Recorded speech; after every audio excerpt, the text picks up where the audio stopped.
파병은 해야 될 것 같다라고 하는 게 일본은 보낼 겁니다. 또 국회에서 시간 끌기도 있는데 또 이게 문제입니다. 아까 말씀드린 대로 우리가 시간 끌기를 하면서 벌 수 있는 시간은 있는데 과연 그게 트럼프가 어떻게 받아들일까가 문제죠. 이 새끼들 막 이렇게 해서 관세 올리고 마스가 그거 다시 생각해봐 뭐 이런 식으로 뭐 이미 하려고 했던 것들도 이제 좀 약간 목리를 부리면서 왜냐면 그런 리더였으니까. 그렇죠. 예, 그렇게 되면 우리가 얘네들의 기반 그 생산 시설까지 다 파괴를 했기 때문에 얘네들은 미래 위협도 안 될 것이다. 그래서 우리는 우리가 원하는 목표는 다 이뤘다. 그렇게 하고 승리는 얘기를 안 하면 이란 입장에서는 질문의 요지는 트럼프가 후회를 했을까? 당연히 후회를 하죠.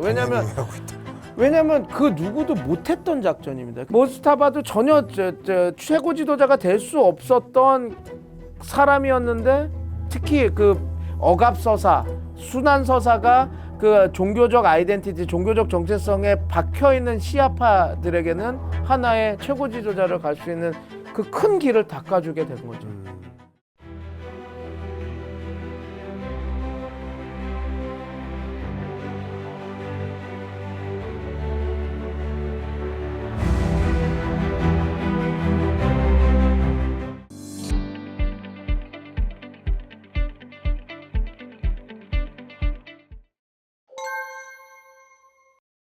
여러분 안녕하세요. 중동 지역의 정세가 또 이 전황이 어떻게 전개될지 많이들 궁금해하십니다.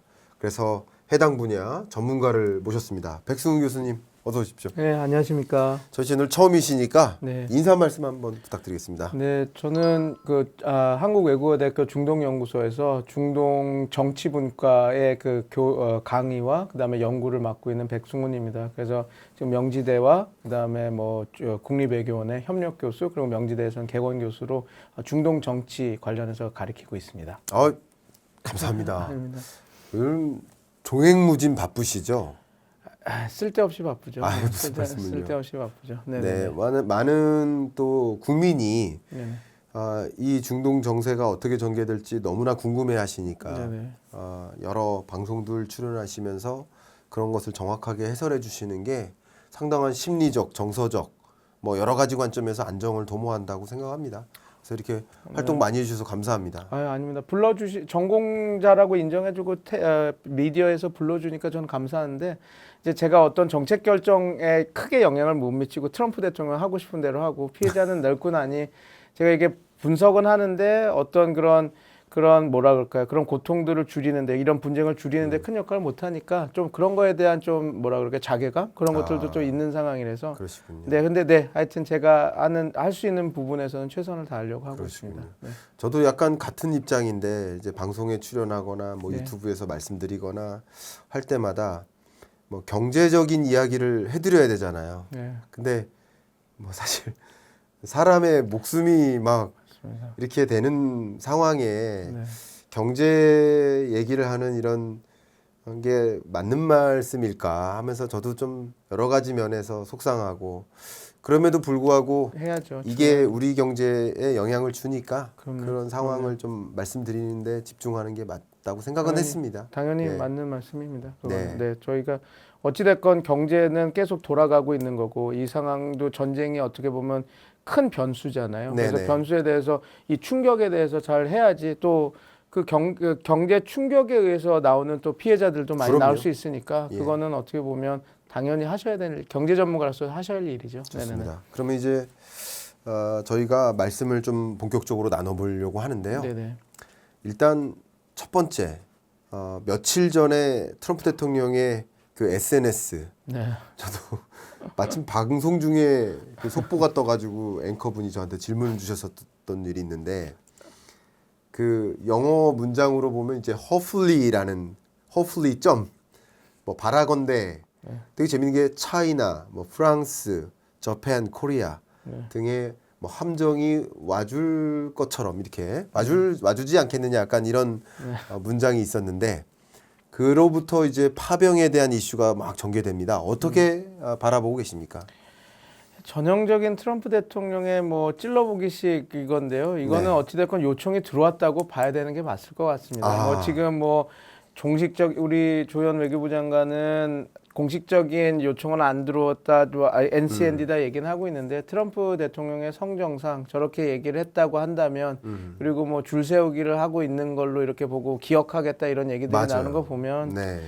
보내라는 소리죠. 그러다가 갑자기 지금 또 약간 토라진 듯이 필요한 거 아니다, 안 보내준다 이렇게 얘기하는데 이거는 전형적인 이중 협상 전략이라고 봅니다. 일단 압박을 하고 이제 공을 우리한테 넘기는, 싫으면 말고 했지만 책임을 우리한테 넘기는 거죠. 그러니까 이게 어떻게 보면 우리가 요청을 받아서 우리가 보내게 되면 조금 다른 형식으로 갈 수 있는데 이제 싫으면 됐어 하고 딱 하니 우리가 이제는 뭔가를 맞아요. 준비를 해서 가야 되는, 오히려 더 상황이 또 지저분해지는 상황인데 지금 뭐 우리 입장에서는 경제 채널을 보시는 분들이 더 잘 알겠지만 관세 문제도 있고 여러 가지 뭐 향후 이제 산업적인 문제들도 있어서 이게 우리가 그냥 마냥 요구를 무시할 수는 없는 상황. 그래서 파병은 어느 정도 수준에서 이루어져야 되는 거는 기정사실 아닌가, 저는 그렇게 보고 있습니다. 그러니까 그런 정황을 잘 파악하고 대응책을 좀 고민해야 되는데 네.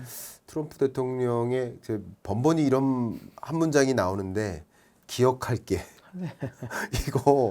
이게 참 트럼프 대통령 혈액형이 뭔지 궁금하고. 트리플 A인 것 같습니다. 트리플 A인 것 잘 같은데. 모르겠습니다.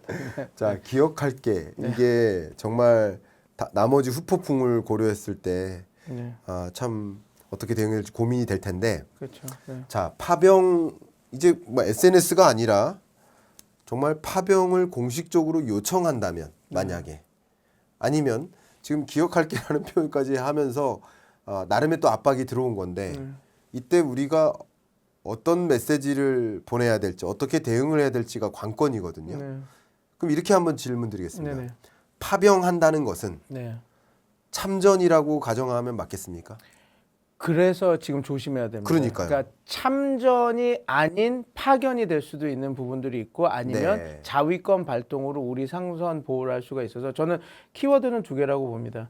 그러니까 지휘 통제권을 누가 실시할 것인가. 네. 그다음에 다음 한 거는 어떤 임무를 할 것인가. 이 두 개를 확실히 저희가 우리나라가 잡고 가면 지금 말씀하신 참전이 아닌 것처럼 이렇게 할 수 있는 부분도 분명히 있죠. 그러니까 지금 가장 큰 문제점은 이제 저도 여러 가지 전문가분들과 이거 관련해서 한번 미팅을 한번 했었습니다. 이제 네. 뭐 해 있는데 미국의 지휘권 아래 들어가면 우리의 강점은 네. 작은 함선만 보내면 됩니다. 그러니까 우리의 목적에 맞는 뭐 이집스 레이더망 하는 거를 좀 보내달라면 가면 되고 이렇게, 왜냐하면 미국의 전체적인 작전 통제권 하에 우리가 어떤 역할을 하면 되는 거예요. 근데 만약에 그렇게 되면 지금 말씀하신 대로 참전이 됩니다. 왜냐하면 이거는 이란과 미국과의 전쟁에 우리가 그 지휘 통제를 따르는 군대를 파견하는 거니까 이건 빼도 박도 못하고 참전이 되는 것이죠. 근데 그럼 그걸 하기 싫으면 우리가 지휘권을 갖고 독립적으로 우리가 가서 할게. 근데 우리의 목표는 우리 선박 보호. 그러니까 우리가 과거에 청해 부대가 2020년도에 아덴만에 갔을 때도 조금 왜 청해 부대가 가냐 뭐 여러 가지 얘기가 나오고 중국이 조금 싫어한다 이런 얘기가 있었어도 그건 어찌됐건 우리 선박이 공격을 당했고 그래서 우리가 그 선박을 지키기 위해서 간 거였거든요. 가야죠. 자위권 발동으로 갔기 때문에 우리가 이렇게 갈 수 있었던 겁니다. 그러다가 2020년도에 까셈 술레이만이라고 그 꾸드스군, 그러니까 그 혁명수비대의 특수전 그 부대입니다. 그래서 거기 소장인 까셈 술레이마니가 암살을 당했을 때 호르무즈협이 막힌다 이런 얘기가 나오니 그때 우리가 보낸 청해 부대, 그러니까 아덴만 해적 소탕 작전을 보냈던 그 부대에 그 작전 이수 지역을 넓혀서 호르무즈 해협의 그 수송, 우리 근데 그때도 자국 보호, 선박 보호를 이렇게 해서 우리가 모든 지휘권을 갖고 자국 선박 보호에 간다라고 해서 이건 어떻게 보면 자위권 발동 차원에서 해석이 될 수 있었던 부분이 있거든요. 그러니까 지휘 통제를 누가 하느냐를 확실히 정해지는 게 중요합니다. 근데 이게 뭐가 문제냐면 우리가 지휘 통제나 이런 걸 다 하려면 저는 군사 전문가가 아니라서 그때 해군 이제 대령님 이런 얘기를 들어보니 함선 10척 이상이 필요하답니다. 그러니까 그냥 이지스, 왜냐면 공격을 우리가 수송 작전을 하는 입장에서 지금은 우리가 전장에 보내는 거 아닙니까? 그리고 지금 이란은 모기 함대 전략이라고 해서 쾌속정, 드론, 기뢰 그런 그 함대함 미사일들 이런 것들을 갖고 공격을 할 수 있고 이게 되게 그 귀찮은 공격이 될 텐데 그거에 우리가 노출이 되는 거니까 그거에 대해서 막으려면 이지스함, 수송함, 그다음에 지휘 통제함 그런 것들이 다 필요하니까 이게 10척 이상의 배가 가야 되고 그만큼 엄청나게 많은 돈이 들어가게 되는 것이죠. 그렇죠. 그러니까 이제 두 가지를 선택해야 되는 겁니다. 미국이 원하는 거를 해주면 조금의 함선을 보낼 수가 있는데 그건 우리가 전쟁에 들어가는 거고 네. 전쟁에 안 들어가려고 이렇게 보내니 이거는 우리가 또 다른 비용을 우리가 지불해야 되는 상황 이게 네. 만들어진 겁니다. 그 다음에 그거가 중요하고 우리가 선택지가 있는데 그 다음에 더 중요한 것은 이제 이거죠. 어떤 임무를 수행할 것인가? 후방 지원 업무를 할 것인가? 아니면 진짜 수송 업무를 할 것인가? 수송 업무를 하더라도 우리 자국 상선만 할 것인가? 그래서 그 임무 부여를 확실히 얘기를 하고 간다면 지금 그 소장님께서 걱정하는 이게 참전이냐 아니냐 이런 것들을 조금 저희가 이렇게 여러 가지 소위 말해서 방어 기제들을 만들고 갈 수 있다. 그런 상황이다. 그래서 우리가 현명한 이런 그 협상과 외교가 필요하다. 그렇게 보고 있습니다.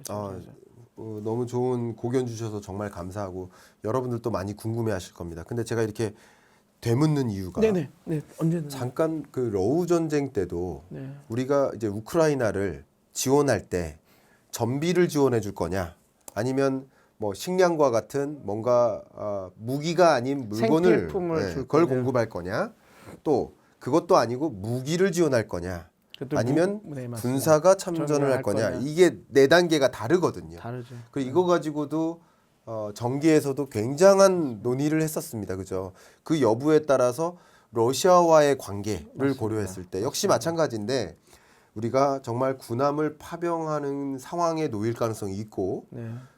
그것을 뭐 동맹국으로서 그냥 무시할 수는 없는 입장에서 그러면 어떤 방식으로 파병할 거냐 여부는 이란과의 관계를 또 고려했을 때 경제적인 교류 우리 테헤란로가 있고 거기 서울로가 있듯이 그런 지금까지 나름 좋은 관계를 유지해 오면서 그동안 정말 많은 국내 엔지니어링 회사들 건설사들 이란의 도시 건설하고 석유화학 플랜트 건설하고 다 우리 비즈니스였습니다. 이런 것들이 상당한 예를 들어서 그 밖에 향후에 기대될 만한 비즈니스도 막힐 수 있습니다. 그래서 이게 경제적으로 또 논의를 해보면 진중해질 수밖에 없는데 그걸 제가 이따가 여쭤보긴 하겠지만 근데 당장 가장 긴장되는 사람들은 저 해군들일 것 같아요. 그렇죠. 제 해군 후배들. 제 해군 제대했거든요. 그러신가요? 저 안동함 배 탔습니다. 771. 근데 제가 왜 그러냐면 잠깐 계산을 해보면 그 PCC 2급함부터 그 영해를 건너갈 수 있어요. 그 작은 배는 못 건너갑니다. 그러면 그 PCC 2급함이 제가 기억하기에 한 150명 정도 타요. 그러면 10대 정도 간다 그러면 1,500명이 가는 거예요. 군인이 가는 거죠. 예를 들어서 그걸 전제로 한다면 이것은 그 정말 이 군인들이 전쟁이 나냐 안 나냐 굉장히 불안합니다. 정말 군인들은 거기에 가는 거죠. 그리고 병장 말년 때 저 전쟁이 뭐 이렇게 있었거든요. 서해 교전 뭐 이런 게. 그러면 우리 제대 못하고 더 연기될까 봐 이런 고민도 실제 했었어요. 그렇죠. 자 그래서 참 조심스럽지만 뭐 시나리오를 그려본다면 어떻게 그 여러 가지 시나리오 중에 어떤 흐름이 이어질 거라고 혹시 관측하시는지 한번 궁금합니다. 저는 아마 일단은 우리가 지금 가장 발등에 불 떨어진 거는 일본일 겁니다. 다카이치 총리는 이제 오늘 이제 미국으로 가고 있는데 이제 이게 정말 그래서 일본 언론도 그 얘기를 하더라고요. 최악의 상황에서 이걸 잡았다 약속을. 지금 이거를 약속은 정상회담은 이미 예전에 잡혀 있었는데 지금 말씀하신 3일 전에 트위터로 하면서 거긴 또 상세 내용도 좋습니다. 나는 소외함, 그러니까 기뢰를 제거하는 능력 있는 그거가 필요하고 일본한테는 딱 집어줬거든요. 왜냐하면 일본이 해군 출신이니까 너무 잘 아시겠지만 자위대 소외 능력, 그러니까 기뢰 제거 능력이 상당히 높은 수준이라고 합니다. 그 전력도 많고. 근데 이제 아시겠지만 기뢰를 제거하는 게 가장 위험한 업무거든요. 육군을 많이 나오셨기 때문에 육군도 지뢰 제거가 제일 위험한 작업이지 않습니까? 그리고 적의 노출도 금방 되고 왜냐면 지뢰를 하는 데는 조심히 이렇게 하면 그때는 그냥 이지 타겟이 되는데 그 네. 업무를 얘기를 줬으니 일본 입장에서는 같죠. 그래서 다시 돌려서 말하면 이겁니다. 그러니까 일본이 어떻게 하는지를 저희가 봐야 돼. 그래서 제가 더 걱정인데 이렇게 파병은 해야 될 것 같다라고 하는 게 일본은 보낼 겁니다. 이게 왜냐하면 면대면으로 트럼프 대통령을 만났는데 네. 어떻게 안 간다고 얘기를 할 수 있겠습니까? 그럼 가게 되면 우리는 보내야 되는데 이제 보내는 거는 어느 정도 기정사실인데 이제 이제 예측을 영하는데 제가 참 그거를 잘 못하는데 이제 아마 의회에서는 왜냐하면 이게 그 아까 말씀드린 청해 부대를 보내는 거랑은 전혀 궤가 다르거든요. 그러니까. 이거는 전쟁터에 보내는 거고 말씀하신 대로 저보다 예. 더 하나 올려주셨는데 1,500명에서 2,000명이 가야 되는 겁니다. 그러니까요. 그러니까 이거는 이제 국회 승인을 받지 않으면 쉽지가 않은 거니까 또 국회에서 시간 끌기도 있는데 또 이게 문제입니다. 아까 말씀드린 대로 우리가 시간 끌기를 하면서 벌 수 있는 시간은 있는데 네. 과연 그게 트럼프가 어떻게 받아들일까가 문제죠. 아, 이 새끼들 막 이렇게 해서 관세 올리고 마스가 그거 다시 생각해봐. 뭐 이런 식으로 뭐 이미 하려고 했던 것들도 이제 좀 약간 목리를 부리면서 왜냐면 그런 리더였으니까. 그렇죠. 예, 그렇게 되면 우리 입장에서 힘들어지니까 우리도 시간 지연 전략을 할 수 있는 것들은 시나리오는 있습니다. 근데 과연 그게 우리 국익에 도움이 될까?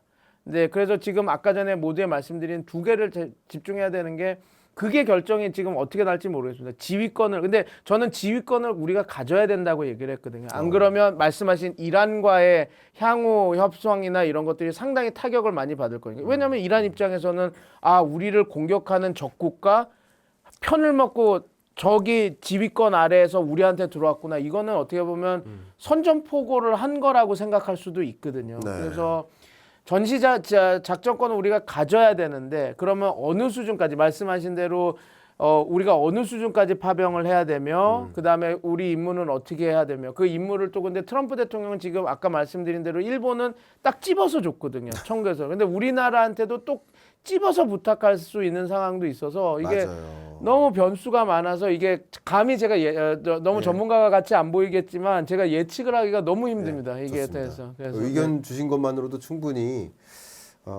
어쨌든 한국 군함 파병은 더군다나 일본이 그렇게 대응할 수밖에 없고 그런 과정에서는 일본이 대응할 때 우리가 대응하지 않으면 더 큰 비교 대상 국가가 컨트라스트가 돼버리니까 너무 대조가 돼버리니까. 그러니까 우리도 파병을 할 수밖에 없는 입장이 될 것이다. 기정사실화됐다라고 이렇게 가정하는 게 맞겠습니다. 다만 아까 말씀하신 전자 방식으로 할지 후자 방식으로 될지는 정해져야 될 텐데 후자 방식의 경우라고 한다면 그 호르무즈 해협을 통과하는 우리나라의 유조선을 호위하는 그런 방식으로서는 나름 정당성을 가져갈 수 있다. 그런 의견이신 거죠? 네, 맞습니다. 네, 자위권 발동이고 그렇죠. 당연히 우리 모든 뭐라 그럴까요? 자치권을 가진 국가라면 당연히 해야 되는 임무고 업무니까요. 그러면 지금으로서는 우리는 가능한 시나리오 중에 최선이 일단 그 방식이겠네요. 현재.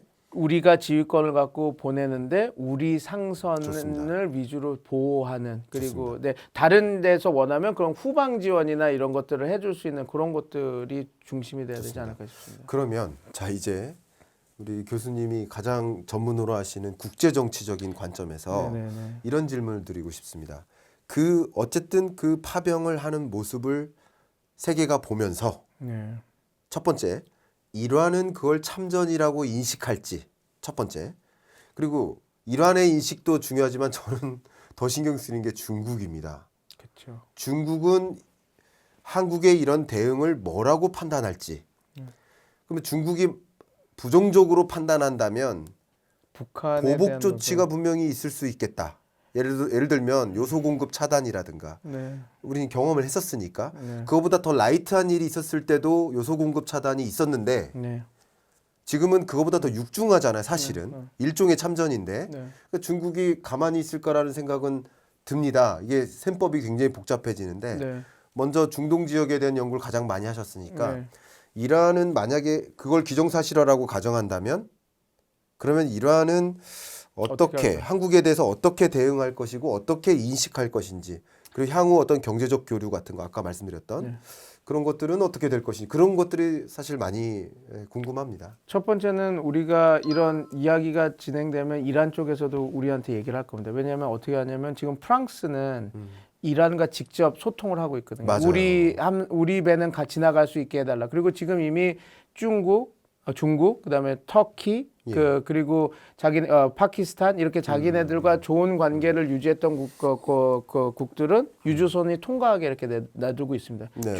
중국의 유조선도 잘 통과하고 있습니다. 그러면 네. 이제 어떻게 나올 거냐면 이란은 지금 저희가 머리를 써서 우리가 전시작전권은 우리가 죄송합니다. 지휘통제권은 우리가 갖고 우리 선박만 하겠다라고 얘기를 해도 이란 쪽은 이란 쪽에서 메시지를 던질 거거든요. 아니 뭘 파견까지 해. 그렇게 하지 않고 우리랑 전쟁 참여 안 하고 이렇게 한다고 하면 우리는 한국과는 좋은 관계가 있으니까 보내줄게. 이런 식으로 얘기를 하고 했으면 이제 우리는 또 셈법이 복잡해지는 거. 지금 이란이 쓰고 있는 방법이 정확히 그거거든요. 네. 미국이 자기네들 힘을 연대를 만들어서 가려고 하니 이쪽에서는 그 연대를 깨기 위해서 아니 굳이 뭘 전쟁을 포함해서 비용도 그렇게 아니 나랑 잘 협상해서 우리 전쟁 안 하겠다 그 우호적인 관계를 하겠다 그러면 우리가 보내줄게 뭘 네. 그렇게 복잡하게 이렇게 되면 이제 이런 거죠. 트럼프 대통령도 이게 조금 꼬이기 시작한 거예요. 호르무즈가 봉쇄돼서 우리가 이렇게 해야 돼. 그런데 이란은 봉쇄 아니야. 선별적 봉쇄야. 우리한테 공격하는 놈들만 안 보내줄 거고 우리하고 관계 좋은 애들은 우리랑 우방국인데 우리가 뭘 막아? 이런 식으로 지금 나오고 있기 때문에 예. 지금 그러니까 저희가 지금 복잡해. 일본도 그렇고 우리나라도 약간 완전히 꼈습니다. 지금. 근데 이제 이렇게 껴서 샌드위치처럼 낀 상태라서 이게 지금 너무 정확하게 그 박사님께서 소장님께서 짚어주셨는데 이게 우리 이런 상황인데 지금 상황은 이란도 공을 던질 준비를 하고 있어서 정확한 판단 우리의 이거 향후에 어떤 거는 그 공을 받아봐야지 그렇죠. 좀 이렇게 판단이 될 것 같습니다. 말씀 정말 감사합니다. 그러면 이란 입장에서 그렇게 대응하겠다라는 말씀을 주셨어요. 네, 충분히 그렇게 할 겁니다. 공감이 되고요. 근데 중국은 이런 현상을 다 뭐 예의주시하고 솔직히 보고 있죠. 괘씸하게 보지 않을까 하는 생각인데 당연히 어떻게 보십니까? 왜냐하면 일본은 지금 중국과 싸우는 입장이니까 네. 어쩌면 중국 신경 안 쓰고 미국에 붙어야죠. 붙어서 지금 왜냐면 또 행동할 겁니다. 그래서 제가 못 짚은 부분을 한번 짚어주셨는데 지금 전문가들도 얘기하는 거는 네.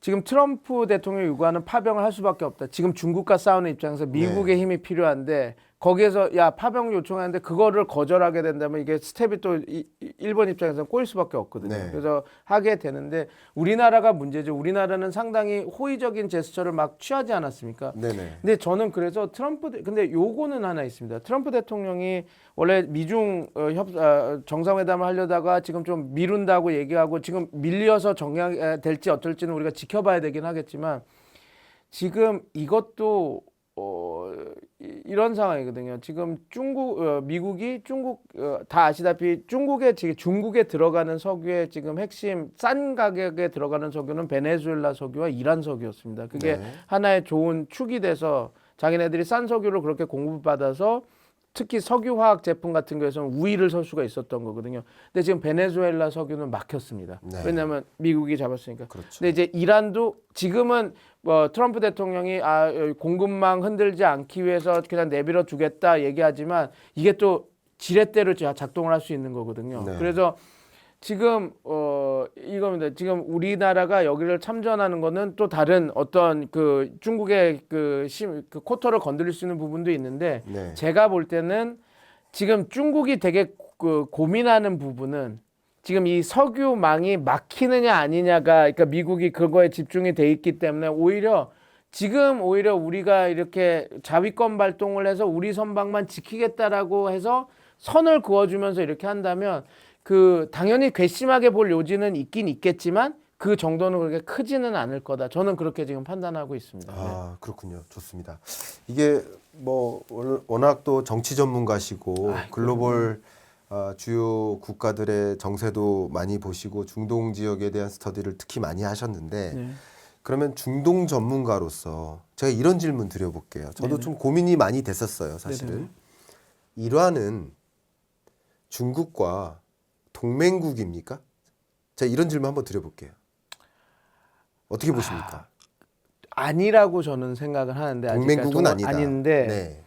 이 전쟁 이후에는 좀 더 밀착할 가능성이 높아졌다 이렇게 딱 보는 게 맞을 것 같습니다. 왜냐하면 요번에 그러니까 이란 석유 그러니까 이란이 항상 했던 게 그 중국을 항상 견제를 하는 부분도 되게 많았었거든요. 그러니까 중국의 영향력에 대해서 자기네들이 어떤 독립성을 가지려고 하는 것도 많았는데 이 경제 제재가 되고 이제 특히 오바마 대통령 때 그 EU까지 이제 석유를 수출 안 하게 완전히 석유 자체를 2012년부터 아예 다 석유를 수입 못한다 그러니까 원래 그때까지만 해도 2012년 13년까지만 해도 가장 이란과 가장 교역을 제일 많이 하는 그 국가는 EU였습니다. EU 연합.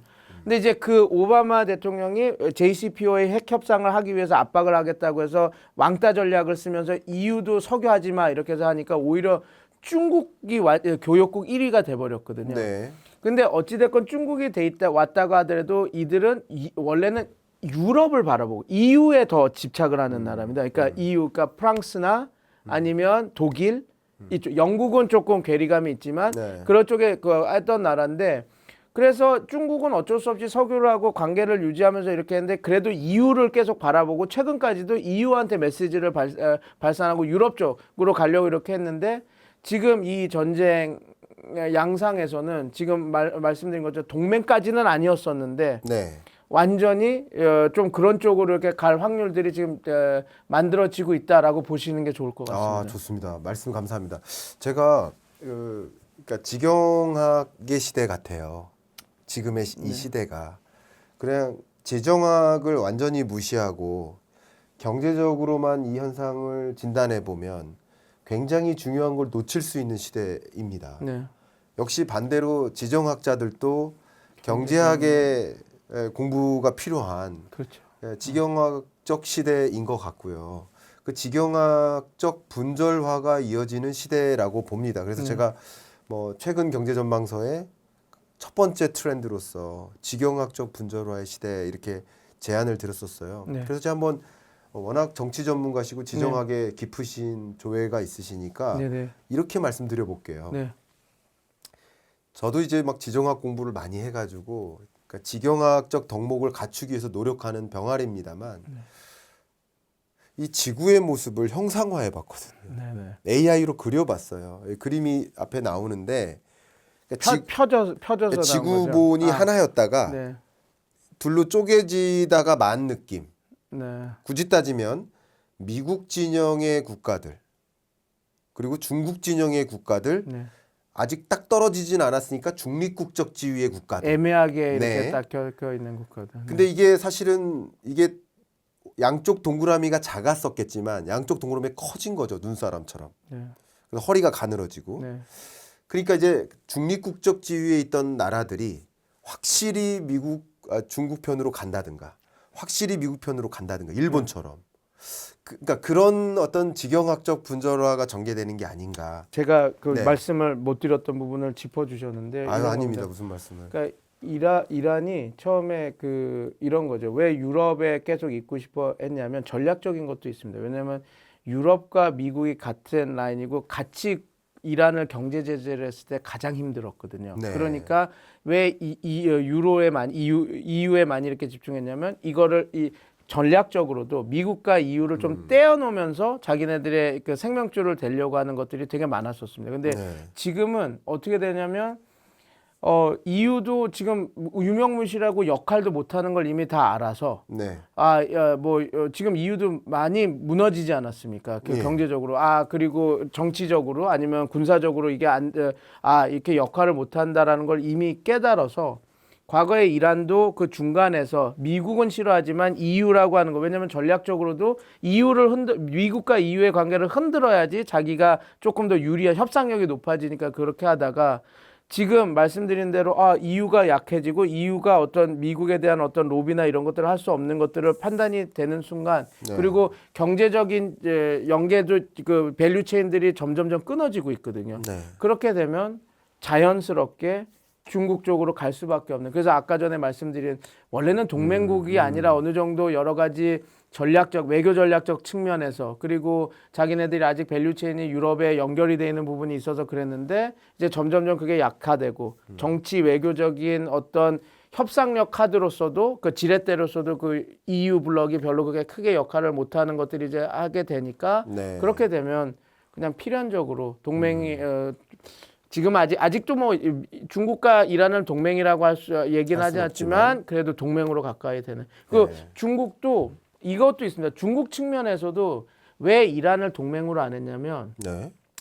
중국은 사우디와 다른 UAE와 국가랑도 또 좋은 관계를 만들어야 그렇죠. 되거든요. 그렇죠. 그래가지고 이게 중국 측면에서도 동맹이 안 하려고 하는 것들이 있었습니다. 그 러시아도 마찬가지. 그렇죠. 그래서 이란이 지금 소장님 말씀해 주신 것처럼 둘이 관계가 좋아져서 동맹처럼 되려고 좀 그런 관계가 이렇게 만들어질 때마다 항상 했던 게 상호 방위 협정 해줘. 소파 협정 그런 거 해줘라고 얘기하는데 중국은 거기까지도 못 가게 이미 그 철벽을 잘 치면서 우리는 막 이렇게 딱 해서 철벽을 쳤고 저기 러시아 같은 경우는 우크라이나 전쟁 이후에는 군사 협력도 같이 하고 군사 작전도 호르무즈 해협에서 같이 하긴 했는데 그걸 요청하는 순간 소파 협정은 우리 못 한다는 이런 상황을 잘 아는 거죠.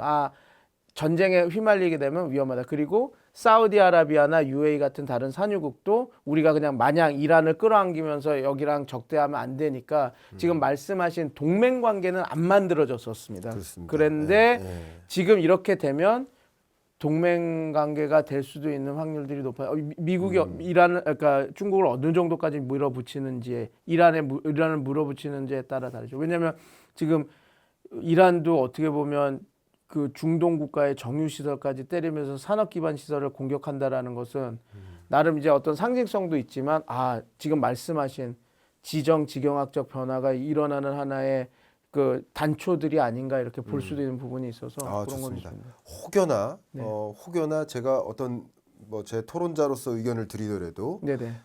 반대되는 생각이 있으시면 지금까지 그러시겠지만 네네네. 지금 혹여나 저도 노파심에 저도 무조건 네. 다 맞다고 이렇게 하는 건 좋습니다. 아니고 여기까지는 이제 괴가 같았습니다. 그렇게 생각하는 부탁드리겠습니다. 괴가. 네네네. 앞으로도 네네. 제가 혹여나 왜냐면 이런 관점에서 자꾸 질문을 드려보는 겁니다. 네네네. 반문도 드려보고. 네네. 근데 제가 그런 말씀에 저도 상당히 많이 공감하는 입장에서 그렇죠. 이렇게 한번 또 말씀드려볼게요. 네네네. 어쨌든 반미 감정이 고조되는 건 맞잖아요. 그렇죠. 그렇죠? 네. 뭐 베네수엘라 사태나 이란 사태나 다 마찬가지 반미 감정으로 이렇게 고조되고 있는 게 맞고요. 그 반미 감정이 고조되는 모습은 유로피언 국가들에서도 나타나고 있고요. 심지어 지금 걸프 국가들에서도 그렇죠. 걸프 국가들도 나타나고 있고, 그러니까 불만이 많아지고. 그렇죠. 왜 이 전쟁의 피해를 내가 봐야 돼 그렇죠. 하는 거죠. 이란이 공격해서 이란에 대해서 적대하고 욕은 하지만 결국은 이 모든 것들이 미국이 쏘아올린 공 때문에 지금 다 벌어지고 있는 거죠. 그렇습니다. 그러면 기본적으로 이런 전쟁이 전개될 때는 굉장히 재밌게도 일례를 들어보면 네. 쿠르드족과 미국은 네. 같은 편은 아니에요. 그러나 실리적으로 전쟁의 결에서는 뭐 같은 편이 될 수도 있는 거죠. 그렇죠. 마치 그런 것처럼 네. 실리적으로 네. 그러니까 같은 편이 아니었던 사이도 같은 편이 되는 것처럼 제가 동맹국으로서 규명하진 않더라도 지금의 이런 지정학적 행보가 미국 진영과 상대 진영, 적대국 진영으로 구분되는 결에서 어쨌든 중국이 상당 부분 이란과 뭐 예를 들어서 지금 이 중동 전쟁 이전보다 이후에 중국으로 향하는 유도선의 양이 많아졌다고 판단하잖아요. 네. 마치 그런 것처럼 또 중동 전쟁 이후에 이란의 외교부장이 중국으로 바로 떠난 것처럼 이런 것들은 어쨌든 진영으로서 이렇게 분리되는 건 맞지 않을까. 동맹국은 아닐지라도 네. 미국 입장에서만 보면 진영으로서 같이 뭉치는 모습이라고 판단하는 게 맞는지 저는 그렇게 그려졌는데 제가 혹여나 잘못 보는 건지 아닙니다. 부탁드리겠습니다. 그래서 여러 가지 논문에도 나오는데 그거를 axis of authoritarianism이라고 부르고 있어요. 그러니까 우리가 우리가 1차 세계대전 할 때 주축국 뭐 이렇게 해서 하지 않습니까? 그래서 그거랑 비슷하게 따라서 그러니까 권위주의 축 세력들이 모이고 있다. 그러니까 그거를 아까 말한 동맹이라고까지 얘기하기는 그래서 alliance 동맹으로 얘기는 하진 않지만 axis of authoritarianism 하고 그렇게 부르고는 있습니다. 그러니까 축이 지금 말씀하신 대로 아까 말한 것처럼 냉전 시대 소련 측 이렇게 해서 딱 잘라진 거는 아니지만 그 축이 형성되고 있다라는 거죠. 러시아, 중국, 그다음에 이란에서 그 엑시스 오브 어토리테리아니즘이 이렇게 형성되고 있다라고 그렇게는 얘기를 하고 있습니다. 마치 말씀 속에서 제가 딱 착안이 된 게 동맹국은 아직 아니라 하더라도 전략적 동반자 관계가 형성되는 느낌. 그렇죠. 이런 느낌. 그렇죠. 예. 축이 거기에 지금의 이제 전쟁 상황이니까. 거기에 이제 구심력이 만들어지는 거죠. 이렇게 딱 땡기는. 그래서 그 축이 그래서 그렇게 설명합니다. 그러니까 그 정치학자들도 자기가 책임을 다 지기 싫으니까 아직까지는 동맹이라고 할 수 있는 어떤 뭐 소파 협정이라든지 아니면 뭐 그런 것들이 다 맺어진 게 아니니까 당신들도 얘기하기가 어려우니까 지금 말씀하신 대로 좀 모호한 텀일 수도 있긴 하지만 저항의 축 세력처럼 그냥 권위주의 축 세력이 이렇게 딱 만들어진다라고 그렇게 보고 있습니다. 그래서 지금 보시는 그 관점이 아니 제가 무조건 호응하는 게 아니라 제가 이제 레퍼런스를 달고 얘기하는 거는 그게 많이 이렇게 회자되고 있고 저도 논문 쓰고 할 때 그런 그 용어를 그대로 개념을 갖고 와서 제가 쓰고 하기 때문에 저는 그 소장님의 그 생각에 지금 그렇게 공감하시는 공감하고 있습니다. 감사합니다. 이게 공감해서 감사하다는 게 아니라 의견을 제가 잘 피력해 주셔서 감사하다는. 왜냐하면 시청자 여러분들이 오해하실까 봐. 그래서 전혀. 말씀을 또 드리는 것이고요.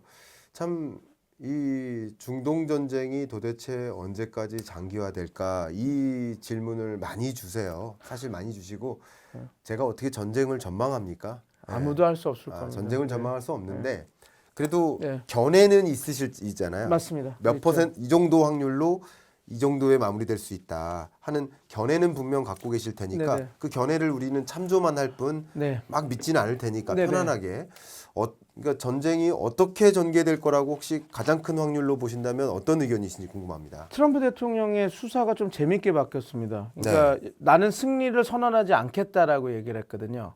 근데 승리를 선언하지 않겠다라는 말이 패배가 아니라 어떻게 보면 이게 그 상대방이 빠져나갈 구멍을 좀 열어주는 겁니다. 그러니까 승리를 선언하고 우리가 완벽하게 승리하고 우리의 승리는 얘네들의 무조건적인 항복이다라고 이렇게 얘기를 계속했는데 그러면 어떻게 보면 이란 입장에서는 받아들이기 쉽지 않은 거거든요. 근데 승리를 선언하지 않겠다. 그 대신 내가 아마 이런 식이 될 겁니다.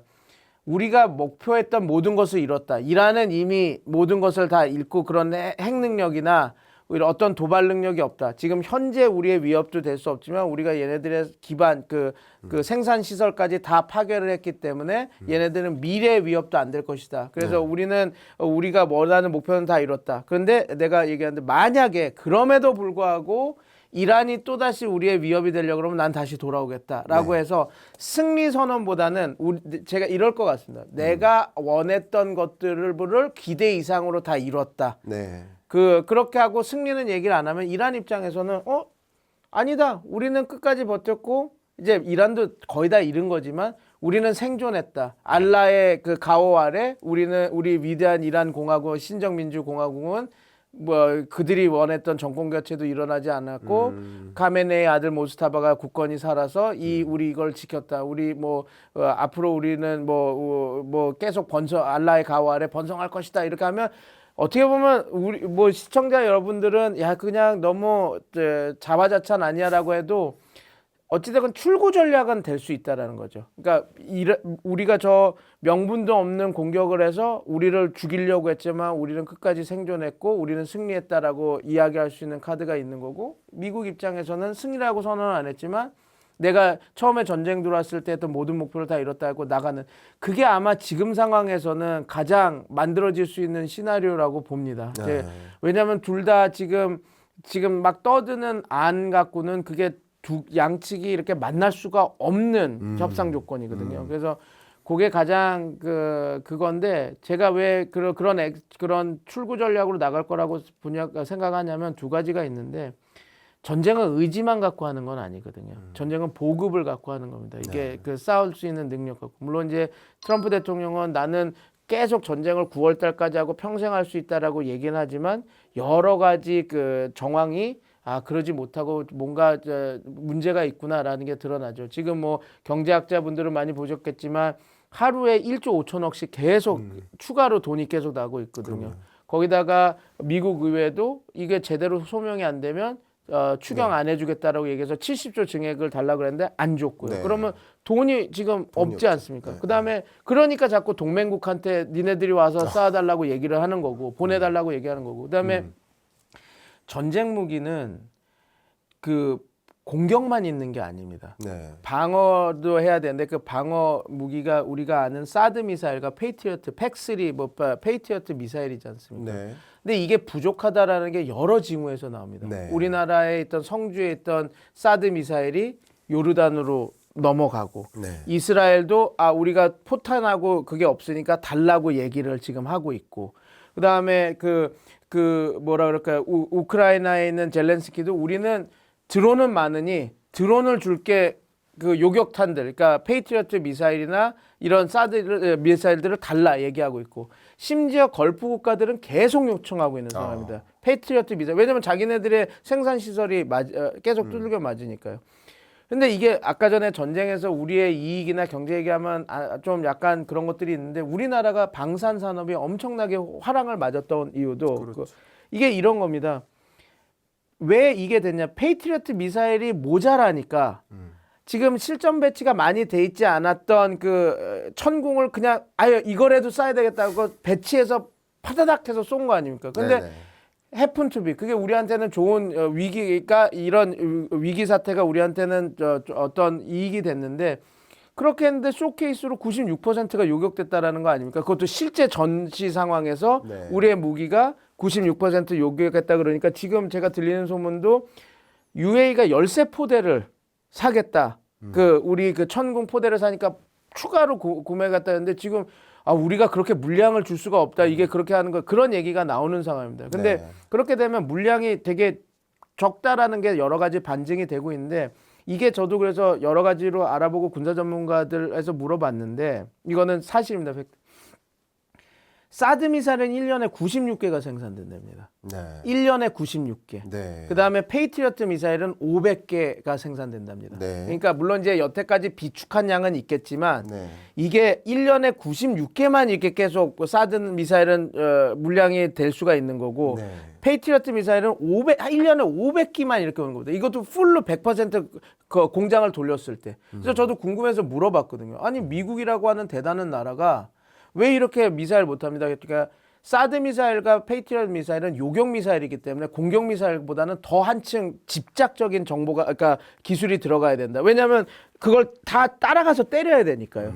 그리고 또 하나가 뭐냐면 미국의 이게 핵심 자원이 기술이기 때문에 정보나 기술 유출을 절대 하면 안 되니까 미국 내에서만 생산을 한답니다. 근데 미국 내에서 생산을 해야 되는데 우리가 다 아는 것처럼 우리도 뭐 노란봉투법 때문에 기업이 망한다 이렇게 하는데 생산력이 많이 떨어지니까 이걸 그렇게 끌어올릴 수도 없고 특히 코로나 이후에 또 이게 그 제조업이 많이 타격을 받으면서 이게 96개 그다음에 500개 이상 생산을 못 한다고 합니다. 이게 네네. 완전히 기정사실이기 때문에 네. 그거를 다 종합해서 보면 전쟁이 아까 말씀드린 대로 의지만 갖고 하는 게 아니거든요. 보급과 이렇게 해야 되는데 보급량이 지금 핵심 지금 그 우리가 미국 지금 이란이 공격하는 게 뭡니까? 비대칭 전력, 탄도미사일과 드론 아닙니까? 네. 그 탄도미사일과 드론을 잡는 거는 지금 말씀드린 페이트리어트 미사일과 뭐 사드는 그 정도까지는 아니지만 이제 나온다고 그렇죠. 하면 사드입니다. 그러면 그 미사일이 지금 달리고 그러니까 어떻게 보면 부족한 상황이니까 그래서 상주에 있는 거를 저기 빼서 써야 되고 여기 걸프 국가도 달라 그러는데 못 줘서 이렇게 되는 상황. 젤렌스키도 없어서 달라는 이 상황이면 전쟁이 오래 가기는 쉽지는 않은 거 아닌가라고 제가 판단하는 근거 중에 이것도 하나가 분명히 있다. 이렇게. 네. 말씀 너무 참조가 되는 것 같습니다. 교수님께서 지금 이런 정황과 군사 무기 수준과 이런 것을 기반으로 전쟁이 오래 갈 수가 없다라고 이렇게 말씀을 주신 거예요. 저도 좀 비슷한 결에서 경제적인 관점에서 말씀드려볼까요? 좀 재밌게. 네네. 예, 제가 잘 아는 분야. 네. 제가 한번 퀴즈 내겠습니다. 네네네. 우리나라 소비자 물가 상승률이 2.0%예요. 네. 현재. 그리고 미국 소비자 물가 상승률이 3% 정도 됩니다. 대략. 그러니까 전년 동월보다 그 정도 오르고 있어요. 이제 퀴즈 나갑니다. 이란의 물가 상승률이 몇 %일까요? 퀴즈입니다, 그냥. 이란의- 모르셨으면 좋겠다는 뜻으로 말씀드립니다. 지금 현재 네. 과거에 12월 달은 42%라고 그랬었거든요. 네, 그거보다 더 올랐습니다. 그러니까 지금 우리가 받아든 통계는 2월 소비자 물가. 저는 12월까지 왜냐면 그때 네. 시민들이 봉기했는데 그때 46%인가 네, 이렇게 맞습니다. 했는데 지금은 지금 60%대입니다.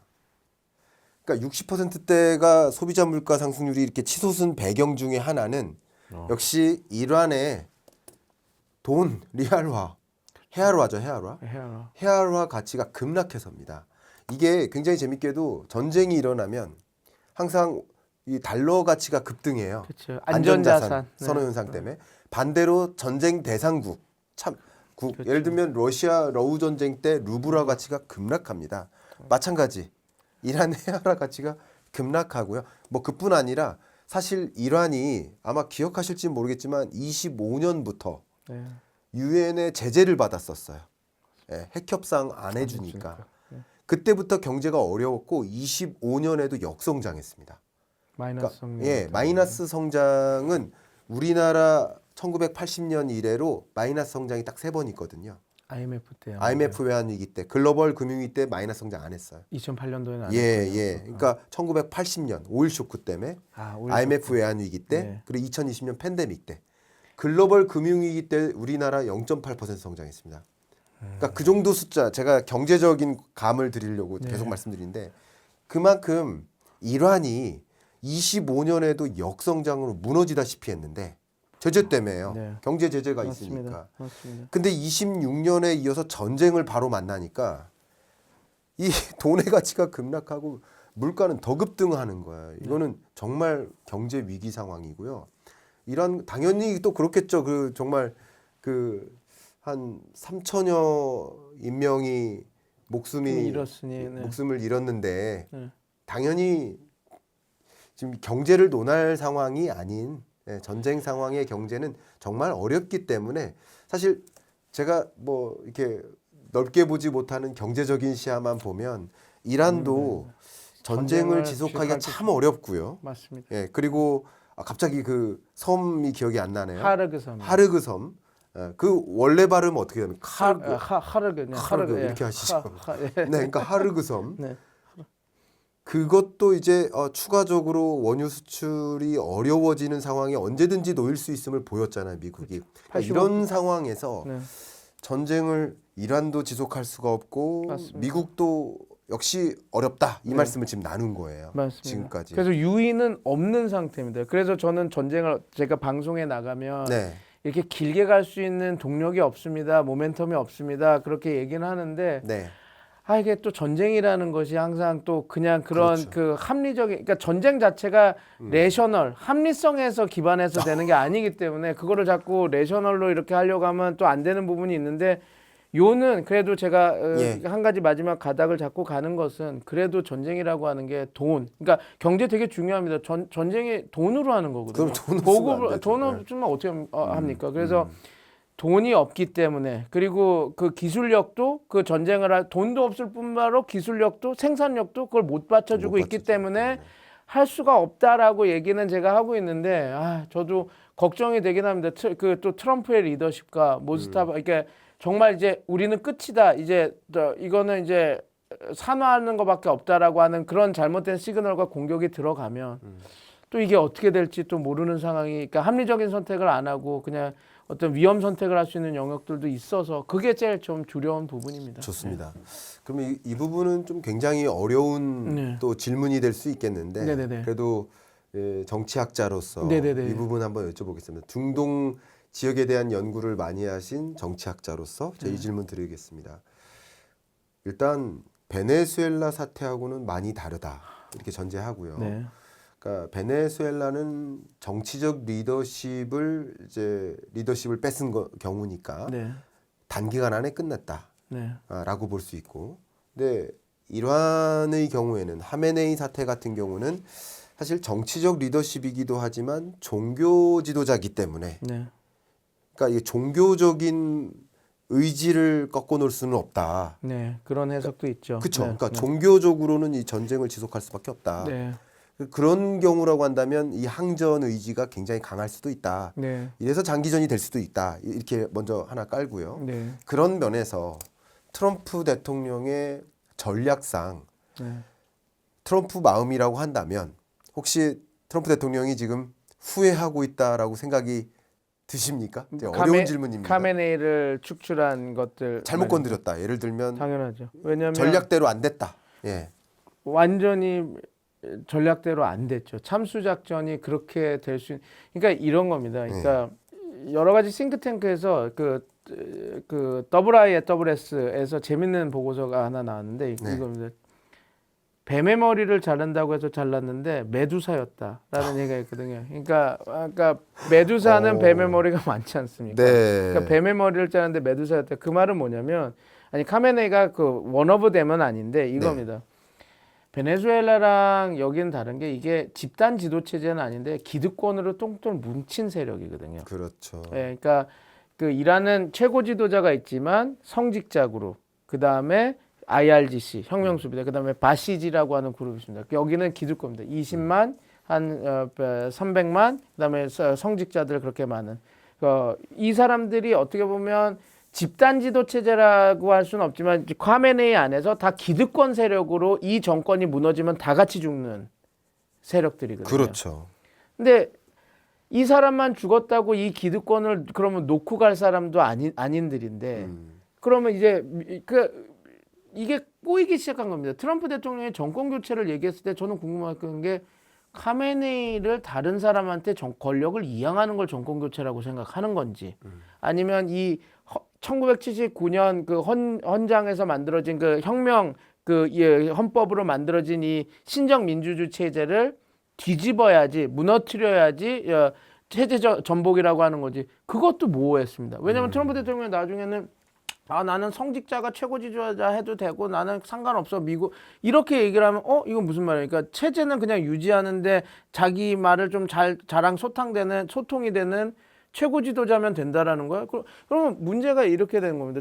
아니 아까 말씀드린 것처럼 마두로의 베네수엘라는 정당 정치가 있고 독재라고 해도 어찌됐건 그 세력에서 나가니까 2인자가 있고 그 안에서도 그 뭐라 그럴까요? 권력 쟁투 이런 것들이 있는데 이라는 체제가 좀 특이한 거거든요. 권력 쟁투가 있고 거기도 안와 내부 정치가 있지만 어찌됐건 아까 말씀 바시지 그다음에 그 혁명수비대 그다음에 세다트라고 해서 경제 그룹도 있습니다. 네네. 그러니까 이게 되게 재밌는 게 요거까지 얘기하자면 아야톨라 호메이니가 혁명을 했을 때 아야톨라 호메이니 명령 집행부라는 게 있었습니다.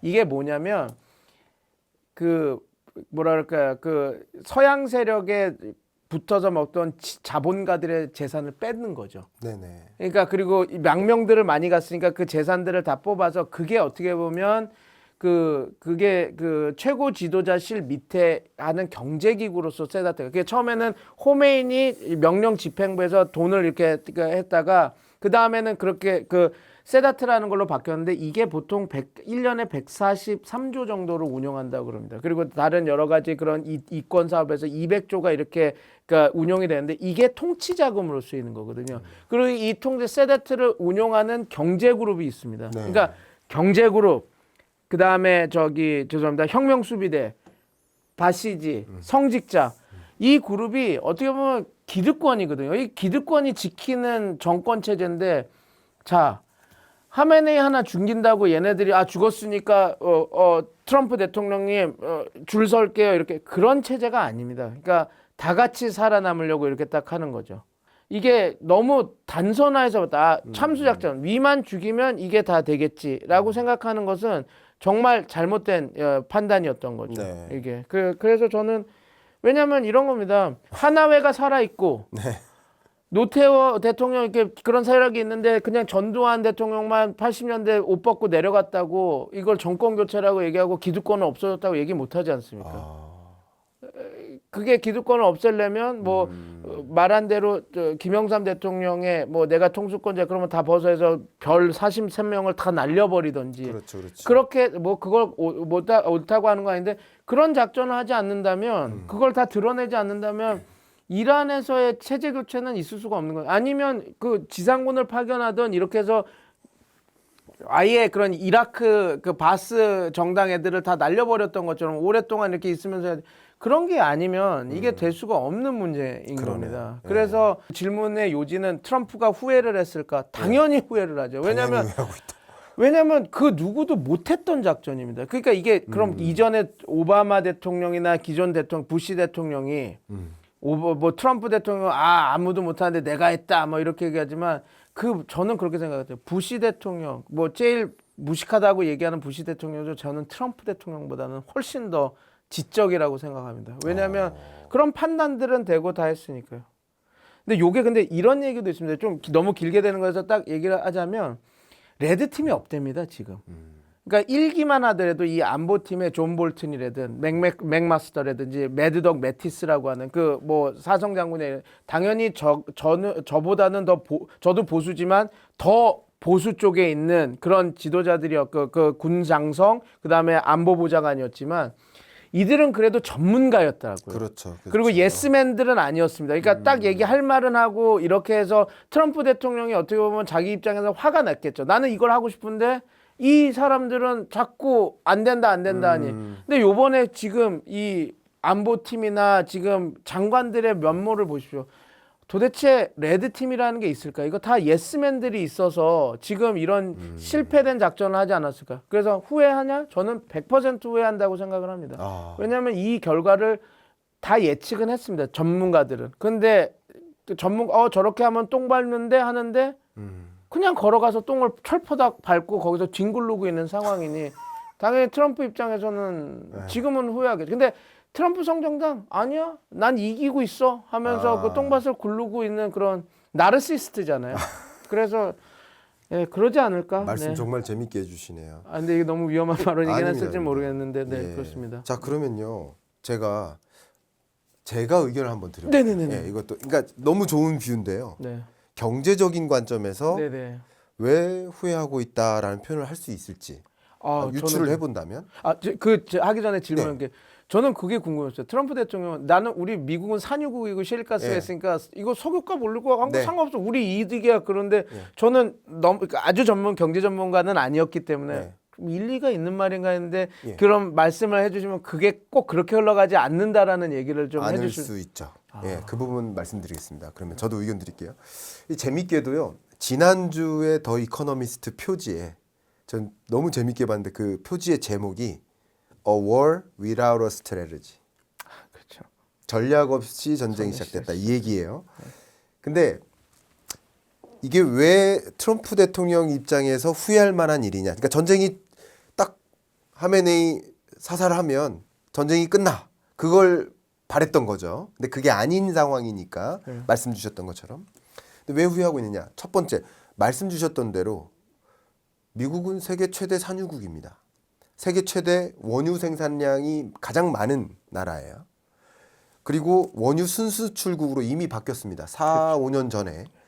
그리고 그 원유 순수출량이 엄청나게 급증해 있고 트럼프 대통령의 주된 미는 산업이 바로 에너지 개발 사업이에요. 그러니까 그런 면에서는 타당하다고 볼 수 있습니다. 근데 항상 어떤 일이 발생하면 그게 긍정적인 효과만 있냐?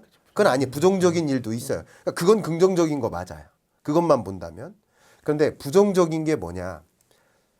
트럼프 대통령은 올해 내내 고민하고 있는 게 중간 선거예요. 그렇죠. 당선되자마자부터 고민한 게 중간 선거 이기자예요. 근데 중간 선거의 차질이 빚어지면 그것은 후회할 만한 일이라는 거죠. 그렇죠. 근데 경제적인 관점에서 역사 이래 재임을 못했거나 정권 교체를 당했을 때 공통된 변수가 뭐냐면 인플레이션입니다. 그렇죠. 인플레이션이 발생하면 정권을 이어갈 수가 없어요. 그게 It's economy stupid 그거잖아요. 그렇습니다. 바보야. 문제는 경제야 바보야. 경제입니다. 경제. 결론적으로 경제입니다. 그래서 제가 왜 이렇게 말씀드리냐면 22년에도 전쟁을 종식시키지 못했고 어쨌든 러우 전쟁을 그리고 인플레이션을 용인했고 근데 인플레이션을 용인했는데 인플레이션율이 미국의 6월 물가 상승률이 9.1%로 41년 만에 고물가였습니다. 9.1%요. 9.1% CPI 물가 상승률이요. 정확히 81년 이래로 최고치예요. 오일 쇼크 이래로. 그러니까 거의 우리 PD님 인생 동안에는 처음 경험하는 고물가인 거죠. 그러니까 그런 상황에 직면하니 바이든 정권이 근데 인플레이션만의 문제가 아니라 인플레이션과 더불어서 초금리 인상이 단행된 거죠. 제로 금리에서 5.5%까지 기준금리를 막 끌어올렸죠. 왜? 물가 잡으려고. 그러니까 국민들은 고물가, 고금리.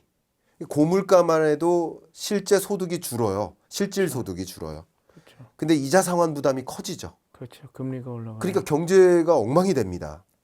고물가, 고금리. 그러니까 트럼프 정권이 등장한 거예요. 그런 결에서. 네. 그러니까 저는 그때도 트럼프가 당선될 것이다라고 전망한 게 아니라 바이든 정권이 유지되기 어렵다라고 전망한 거예요. 경제적인 관점에서. 정확하면서. 그런데 트럼프 대통령의 중간선거 전략상 첫 번째 과제가 뭐예요? 인플레를 잡아야 돼요. 아직 못 잡았어요. 근데 국제 유가 상승을 허락하면 인플레를 못 잡아요. 그럼 인플레를 못 잡으면 트럼프 대통령이 그 유세 기간 동안 내가 당선이 되면 금리 제로 금리 만들겠습니다. 그렇게 공언했는데 금리 인상이 어려워집니다. 금리 인하가 어려워집니다. 그러니까 고물가를 허락하고 고금리를 허락해야 돼요. 그렇게 되면 트럼프 대통령의 중간 선거 전략이 물가 잡고 금리 인하고 유동성 풀어 제낌으로써 자산 가치를 폭등시키자. 그래서 미국 유권자들에게 다 부자 되게 선물해 주자. 그게 중간 선거 전략. 디베이스먼트 중간 선거 전략이에요.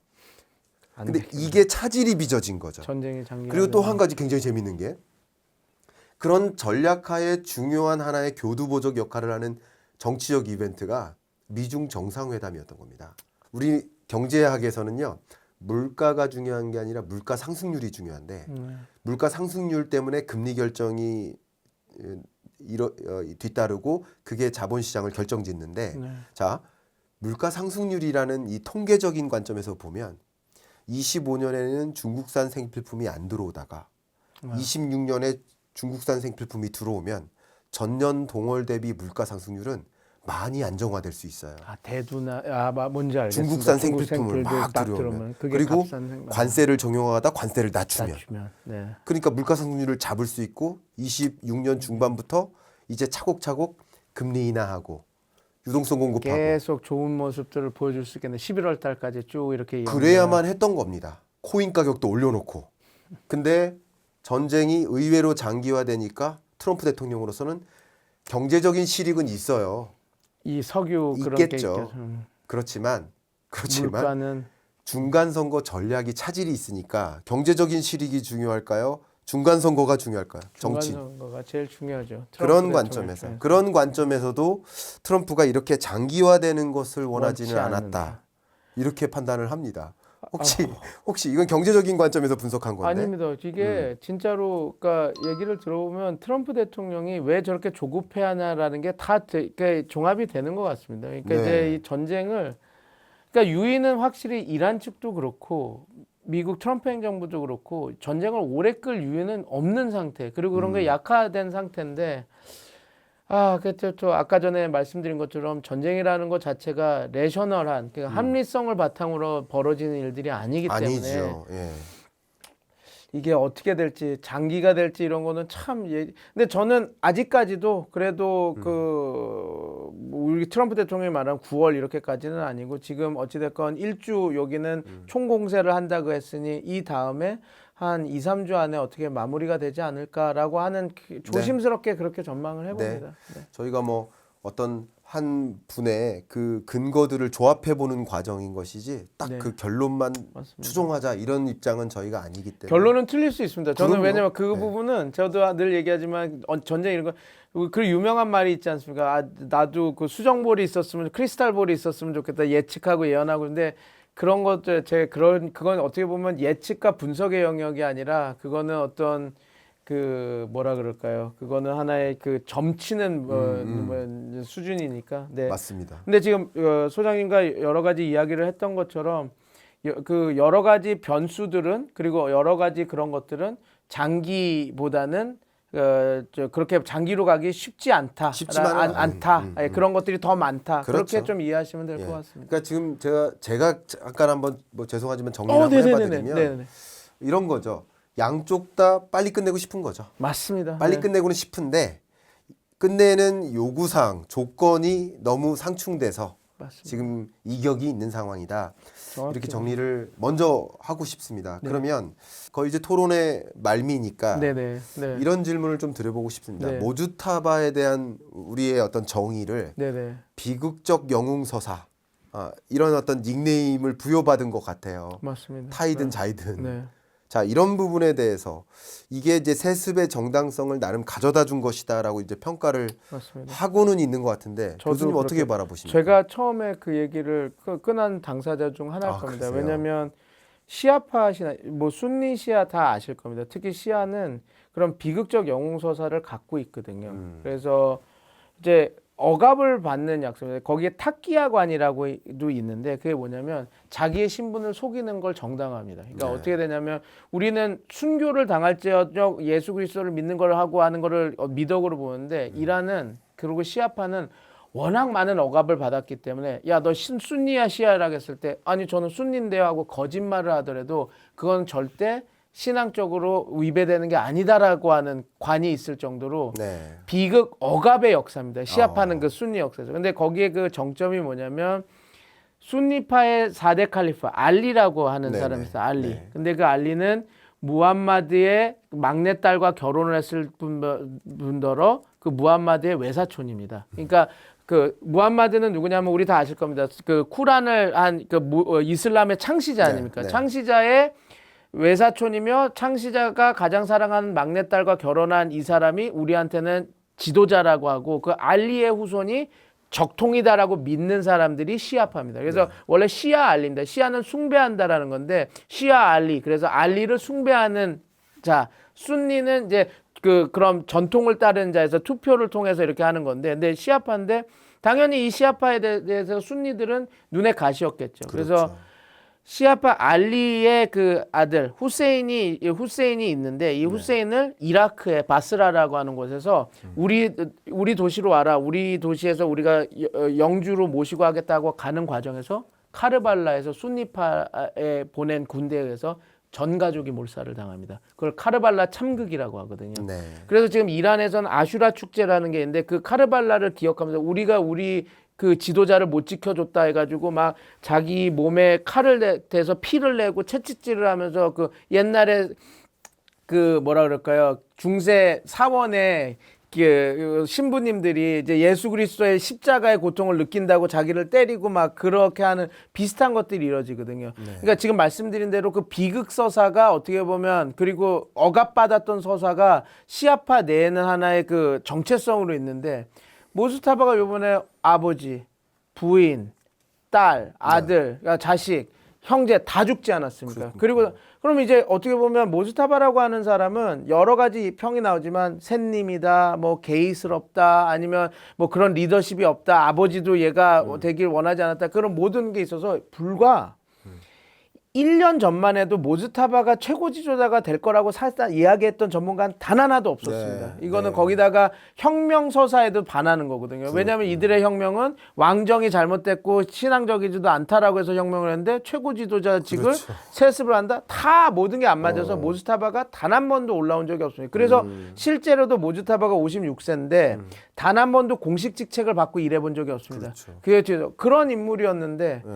아까 말씀하신 소장님께서도 정확히 짚어주신 그 비극적인 서사가 더 씌워지면서 요번에 만장일치로 그 신정민주 그러니까 그 최고 지도자를 뽑을 땐 전문가 회의라는 곳에서 88명의 성직자들이 콘클라베처럼 이렇게 투표를 해야 되는데 네. 전원일치로 해서 최고 지도자가 되지 않았습니까? 네. 그러니까 어떻게 보면 이거 트럼프가 만들어준 겁니다. 그러니까 이게 제가 국내 정치를 잘 모르지만 예를 들어서 이런 거죠. 뭐 이게 불편하신 분도 있겠지만 추미애 의원님이 뭐 윤석열 그때 검찰총장을 계속 때려서 그 두들겨 맞는 한에서 대선 후보로 올라온 것처럼 모스타바도 전혀 최고 지도자가 될 수 없었던 사람이었는데 이렇게 비극 서사를 만들어주고 억압 서사를 만들어주니 특히 그 억압 서사, 순환 서사가 그 종교적 아이덴티티, 종교적 정체성에 박혀 있는 시아파들에게는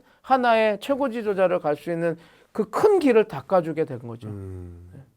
지금 말씀도 서사시고요. 아닙니다. 그러니까 모스타바의 어떤 세습이 트럼프가 결국은 만들어준 격이다라는 그 표현이 그런 상황이 돼버린 충분히 겁니다. 좀 공감이 되는 그런 말씀이신 것 같습니다. 그러면 제가 이 질문을 안 드릴 수가 없습니다. 네네네. 제가 가장 궁금했던 건데 네네. 트럼프 대통령이 어떤 뭐 핵협상, 뭐 국제사회에서는 국제법상 핵협상을 목표로 잘 안 된다. 그러니까 공격을 공격했다. 뭐 이런 종류의 얘기지만 이미 몇 가지 흘러나온 이야기가 사실 이 전쟁이 시작된 이유가 발단이 정치적으로 네. 이스라엘의 어떤 정치적 리더십을 유지하기 위한 그런 목적이었다라고 또 일부 견해가 있는데 이 부분에 대해서는 교수님은 어떻게 판단하시는지 궁금합니다. 그러니까 이제 네타냐후는 정권 연장을 해야 되니 전쟁이 필요했고 그렇게 이렇게 들어갔다는데 아마 근데 네타냐후의 정권 연장을 위해서 미국이 움직였다라는 거는 조금 넘어야 되는 허들이 많아서 근데 요거는 있는 것 같습니다. 그러니까 이미 루비오나 여러에서 얘기가 나왔죠. 아니 이게 전쟁을 이스라엘이 때릴 것 같은데 이스라엘 이렇게 때리면 우리 자원이나 이런 거 문제가 되니까 우리도 어차피 같이 갈 수밖에 없어서 갔었다 하고 네. 말도 안 되는 메시징이 안 되는 것들이 막 나오지 않았습니까? 근데 저는 두 가지 측면이라고 봅니다. 지금 트럼프 대통령이 지금 원래 마가 세력들과 이런 외교 정치를 얘기를 많이 하다가 최근 들어서는 정통 보수 조금 그 네오콘들과 이야기를 많이 나누고 그 네오콘뿐만 아니라 조금 미국의 보수 세력들과 얘기를 나눴다고 합니다. 근데 미국의 보수 세력은 요거 하나가 있습니다. 이란을 우리의 그 핵심 보수 세력이 북한을 절대 믿지 않고 북한은 망해야 된다라고 생각하는 세력이 있는 것처럼 미국 내에서 이란에 대해서 상당히 적대를 갖고 이거 이념적으로 이란을 이렇게 하는 세력들이 있거든요. 그 여러 가지 그 이란이 그 대사관에서 인지를 잡고 카터 대통령을 그렇게 뭐라 그럴까요? 억압하고 어떻게 보면 조롱하고 그런 거. 그래서 요 얘기가 있습니다. 그게 어떻게 보면 가장 큰 트라우마로 남았거든요. 444일 미국이 그 자기네들 자국민도 구출해내지 못하고 해병대 작전을 했는데 다 죽고 그래서 델타 포스 그 위에 군대가 만들어지는 모든 것들이 그 이란 그 대사관 점령 사태와 거기서 벌어진 실정들 때문에 많이 얘기가 되고 있거든요. 그래서 심지어 카터 대통령이 그렇게 이란이 또 근데 이렇게 장난질도 쳤습니다. 계속 그 인질 협상을 하다가 풀어주면 되는데 계속 카터 대통령 놀리려고 카터 대통령이 임기가 끝나는 날 그 풀어주겠다고 이렇게 했거든요. 그러면 레이건 대통령이 이제 인수인계를 하고 원래는 그게 본인의 치적 아닙니까? 우리의 미국 인질들이 이렇게 오는데 내가 구해냈고 내가 이렇게 영접한다. 근데 레이건 대통령이 카터 대통령이 자기가 대통령이고 임기가 끝난 카터 대통령이 맞이하게 해줬습니다. 그 정도로.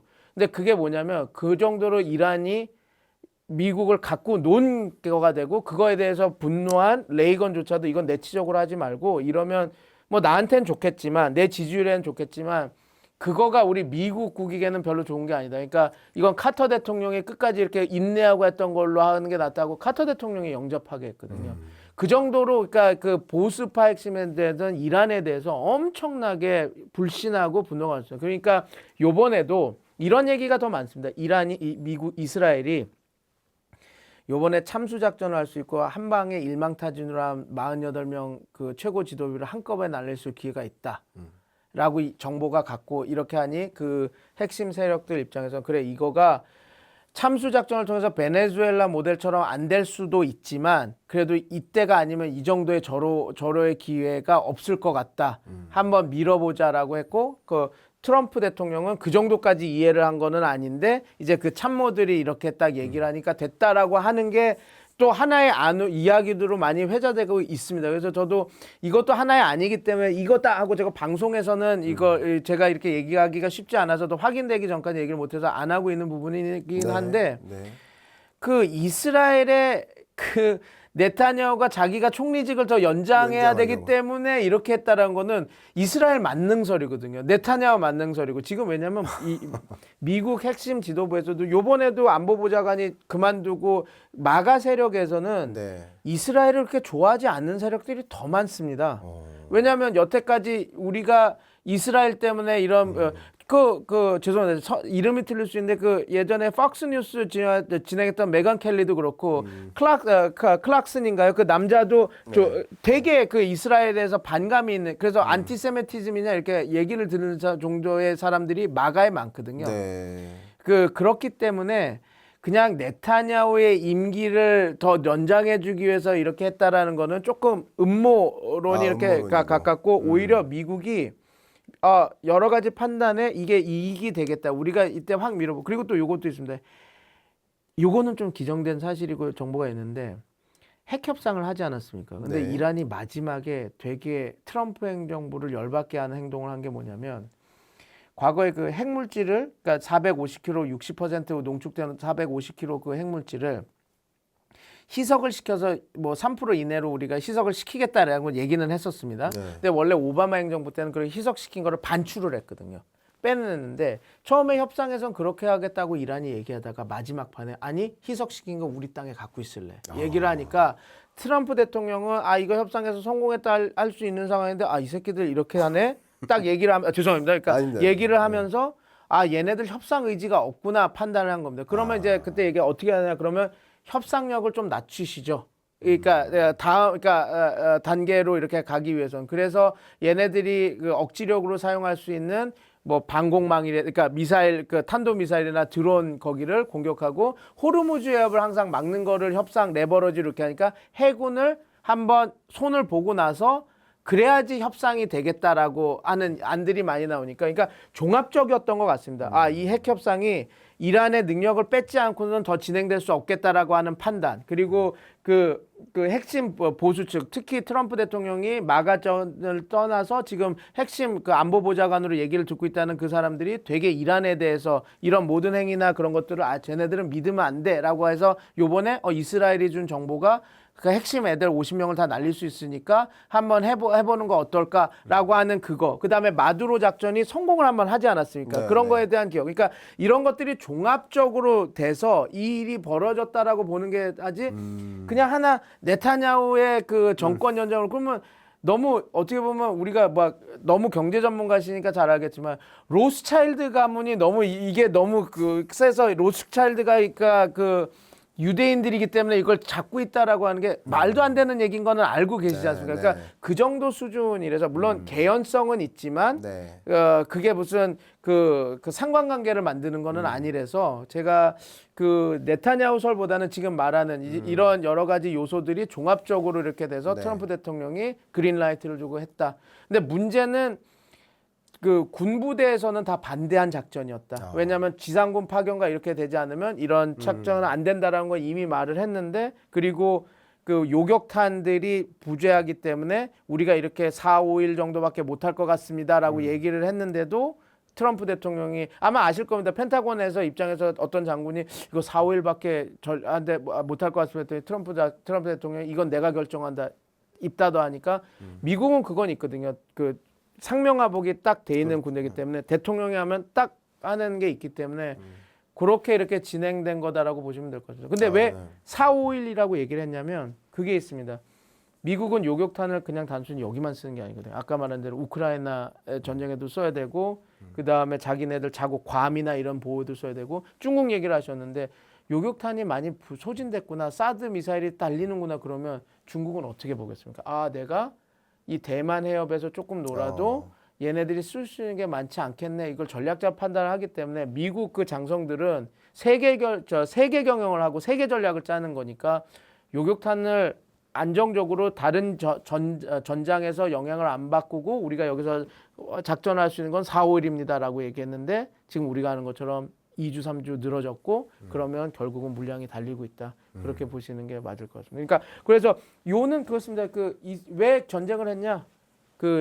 네타냐후 총리의 연장설보다는 지금 이런 여러 가지 변수들이 합쳐져서 이렇게 한번 조금 리스키하더라도 위험 선택이라고 하더라도 한번 밀어볼 필요가 있다라고 해서 진행된 거 아닐까 그렇게 저는 보고 있습니다. 네, 감사합니다.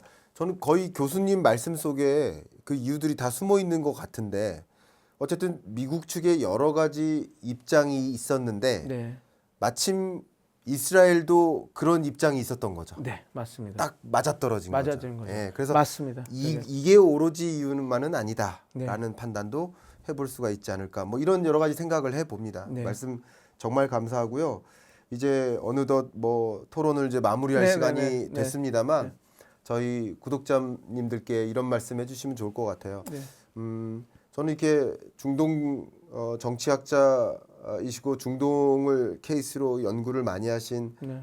전문가를 이제 초빙해서 네네. 이렇게 토론을 하는 이유가 우리가 혹시 너무 트럼프 대통령의 SNS 혹은 그것에 기초한 언론만 주목해 본 게 아닌가. 맞는 부분. 그래서 여러 전문가들의 다양한 시견 네. 또 시야 이런 것들을 참조해서 균형된 어떤 이 세계 정세의 흐름을 이해할 필요가 있지 않을까. 저도 정말 그게 맞는 말입니다. 부족해서 네. 그렇게 초빙을 해드렸습니다. 네. 그래서 여러분들께 이런 중동 지역을 중심으로 한 이 정세 네.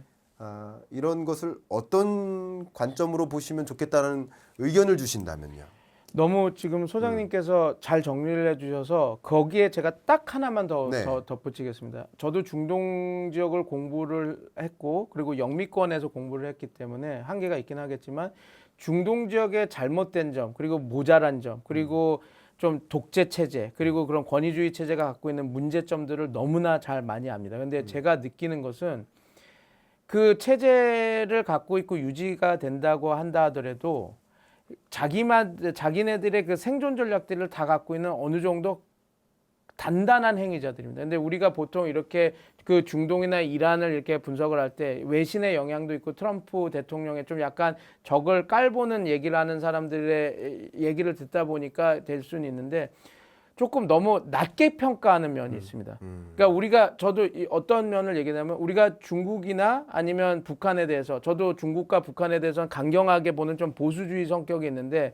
강경하게 대하는 것과 무시하면서 깔보는 건 전혀 다른 거거든요. 근데 우리가 정확하게 이란의 전력을 판단하고 우리의 국익을 극대화할 수 있는 전략이나 정책을 입안을 하기 위해서는 지금 너무 잘 말씀 주셨지만 이들을 얕잡아 보면 안 됩니다. 그러니까 예를 들어서 뭐 이런 분석들이죠.